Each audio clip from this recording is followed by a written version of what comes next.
Marcus Chen stood in the lobby of Chen Technologies, the building he'd built from nothing 15 years ago, feeling like a stranger in his own kingdom.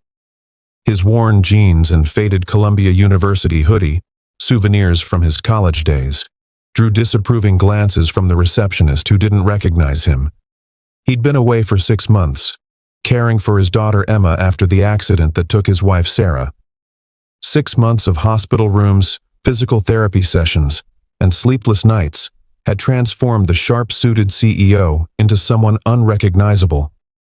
His beard had grown unkempt, his hair longer than corporate standards allowed, and the dark circles under his eyes told stories of a father who'd forgotten what 8 hours of sleep felt like.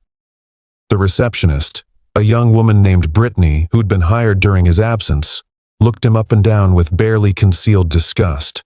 "Sir, if you're here for the janitorial interviews, those were yesterday," she said, not bothering to hide the condescension in her voice. Marcus felt the words like a physical blow, but he said nothing. He'd sent word to his executive team that he'd be returning today at 9 a.m. sharp. It was now 9:15, and no one had come down to meet him. "I'm here to see Daniel Hartwick," Marcus said quietly, referring to his CFO and the man he'd once considered his closest friend. Brittany barely looked up from her phone, her perfectly manicured nails clicking against the screen. "Mr. Hartwick is in an executive meeting. Do you have an appointment?"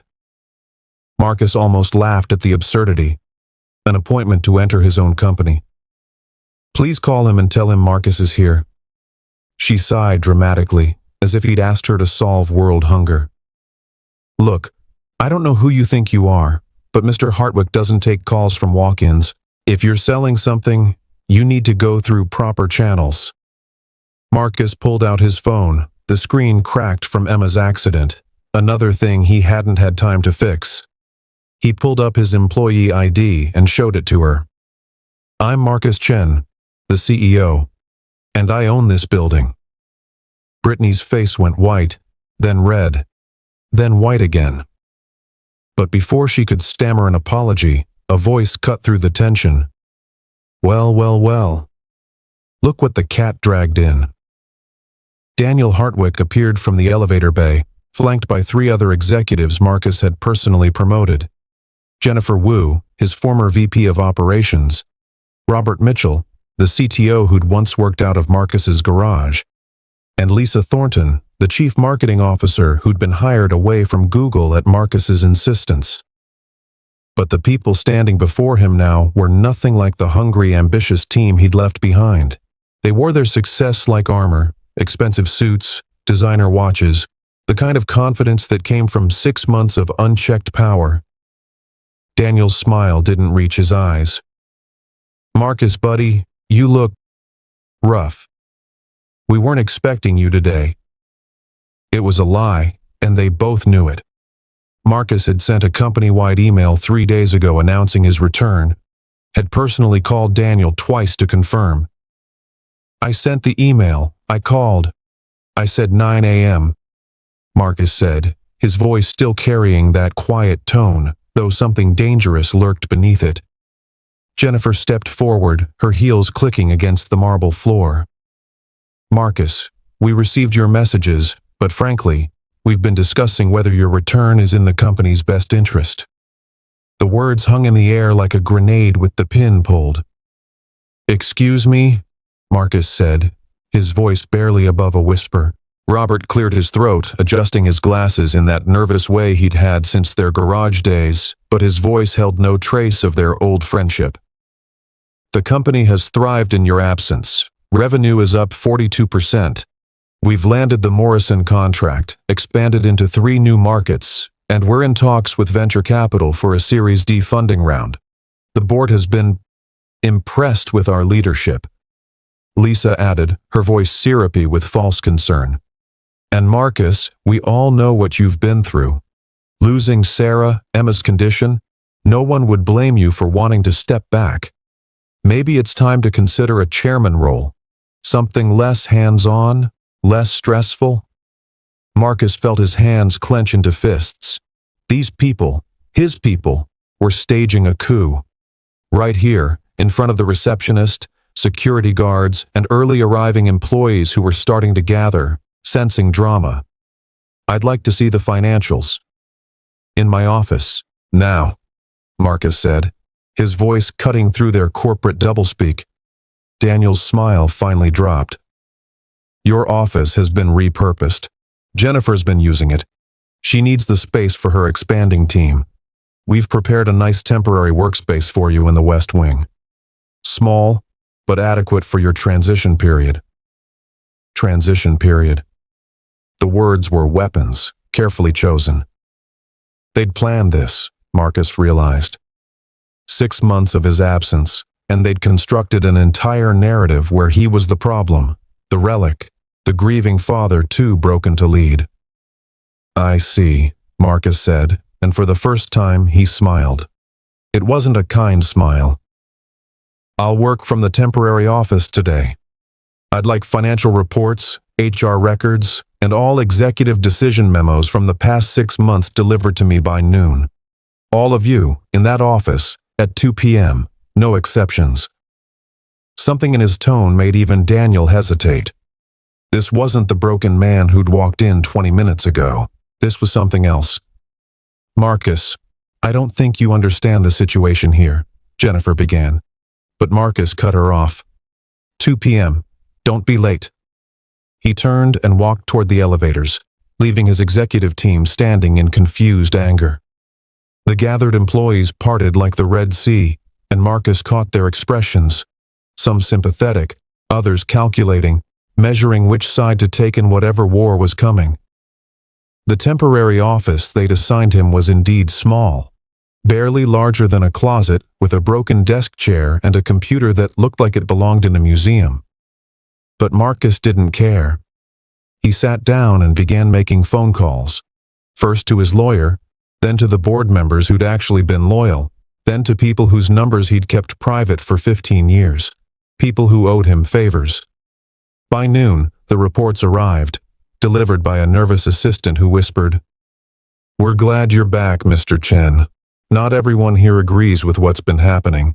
Marcus spent the next 2 hours reading, and what he found made his blood run cold. Not just coup planning and executive overreach, but embezzlement, falsified reports, and a scheme to sell the company out from under him while he'd been saving his daughter's life. At precisely 2 p.m., Daniel, Jennifer, Robert, and Lisa filed into the cramped temporary office, their body language screaming annoyance and superiority. They'd brought their own chairs, a power move, suggesting this space wasn't even adequate for a meeting. Marcus didn't stand. He simply gestured to the stacks of printed documents covering every surface. "Interesting reading," he said quietly. "The Morrison contract that Robert mentioned? The one that supposedly drove our 42% revenue increase?" I called Morrison. "We don't have that contract. Never did. The supposed deal was a fabrication for the board reports." Robert's face went ashen, but Daniel jumped in smoothly. "Marcus, you're clearly not up to speed. That deal is in final negotiations. Technically pending, but as good as done." Marcus picked up another document. "Jennifer, your expanding team that needed my office? According to HR records, you've hired 17 people in 6 months. 11 of them are your relatives. Your sister's boyfriend's cousin is now making 6 figures as a strategic consultant. Want to explain what he consults on?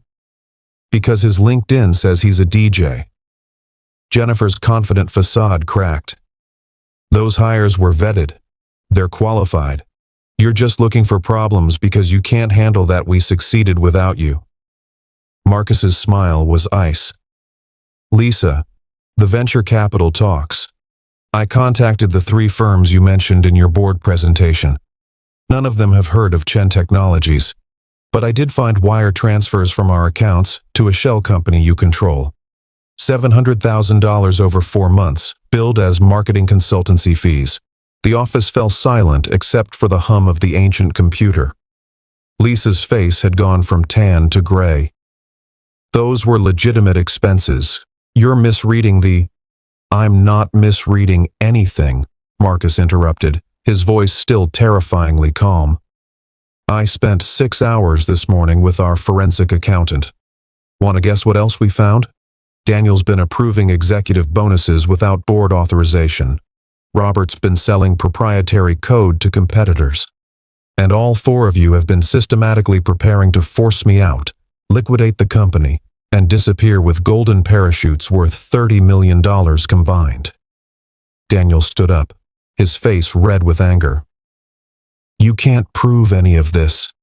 You've been gone, Marcus, out of touch. The company moved on without you, and frankly, it's been better for it. You think you can just waltz back in after abandoning us?" "I didn't abandon anyone," Marcus said, and for the first time his voice rose. "My wife died. My daughter was in a coma for 3 weeks. She had to relearn how to walk.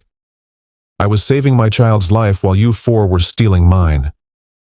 He stood now, and despite his casual clothes and unkempt appearance, he suddenly filled the room with an authority that reminded everyone exactly who had built this empire. "I gave you everything. Daniel, when your startup failed and you were bankrupt, who gave you a second chance? Jennifer, when you were blacklisted from the industry for ethics violations, who believed you deserved redemption? Robert, I didn't just hire you. I taught you to code in my garage while feeding you dinner every night because you were homeless. Lisa, I paid for your mother's cancer treatment out of my own pocket when you had no insurance." Each word was a hammer blow, and Marcus watched them flinch. "And this is how you repay me? By trying to steal my company while I was burying my wife and saving my daughter?" Jennifer tried one last time. "The board supports us, Marcus. We have the votes. You can make noise, but you're outnumbered. This company has outgrown you." Marcus pulled out his phone and set it on speaker. A voice crackled through. "Marcus, this is Harold Stevenson from the board.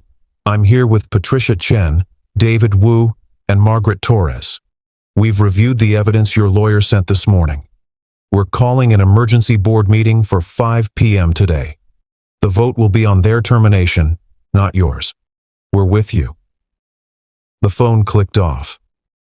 4 faces stared at Marcus in growing horror as reality crashed down. "You can't do this," Daniel said, but his voice had lost all its power. "We have contracts, severance agreements, lawyers." Marcus nodded slowly. "You do.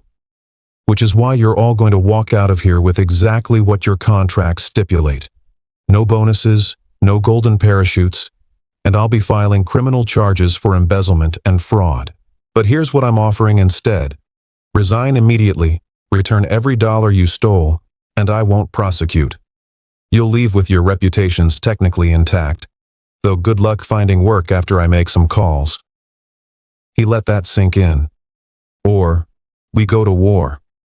I release everything to the press, the district attorney, and every industry publication. Chen Technology survives because I still own 51%, but your careers end today. You'll spend years in legal battles, lose your houses, your savings, everything. And you'll lose anyway because I have the evidence and the resources to bury you." Lisa broke first, tears streaming down her carefully made-up face. "Marcus, please. I made a mistake. I got greedy. But don't ruin my life." Marcus's expression didn't change.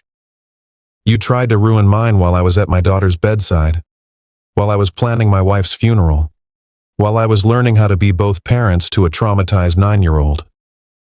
He pulled out 4 envelopes from his bag. "Resignation letters. Pre-written. Sign them, and you walk out with some dignity. Refuse, and I start making calls." One by one they signed. Jennifer cried. Robert's hands shook so badly he could barely hold the pen. Daniel signed last, his jaw clenched so tight Marcus could hear his teeth grinding. When they were done, Marcus collected the letters and opened the office door. Security was waiting outside, the real security chief, Tom Martinez, who'd been with Marcus since day one. "Escort them out. They have 30 minutes to clear their personal items from their offices. Nothing digital leaves this building." As they filed out, Daniel turned back one last time. You'll regret this, Marcus. This company needed us. Marcus met his eyes with no sympathy. No, Daniel. You needed this company. There's a difference. When they were gone, Marcus slumped back in the broken chair, suddenly feeling every sleepless night of the past 6 months. His phone buzzed, a text from Emma's nurse. She took 10 steps today without the walker. She wants to show you. Marcus smiled, a real smile this time, and typed back, Tell her Daddy will be home for dinner. We're celebrating. He looked around the cramped office, then out at the building he'd built, nearly lost, and just reclaimed. Tomorrow, he'd start rebuilding his team with people who understood loyalty. Tonight, he was going home to his daughter. Because at the end of the day, that's what mattered. Not the corner office, not the power plays, but the little girl who was learning to walk again, waiting for her father to come home.